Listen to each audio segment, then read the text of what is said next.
Clients often ask, should I move my ERP system to the cloud?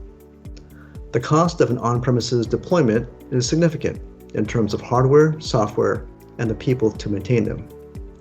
On the other hand, the cloud is always on, and the software is always up to date. And the cloud ERP system is accessible from anywhere on any device. However, some things don't change. The level of effort to implement is about the same. The time to implement is about the same. And there's still a need for training and the development of procedural documentation.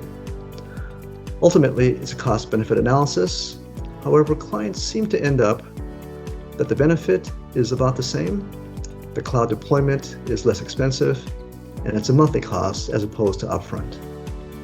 My name is Brian Inuma, President of Strategic Systems Group. Thanks for watching. See you next time.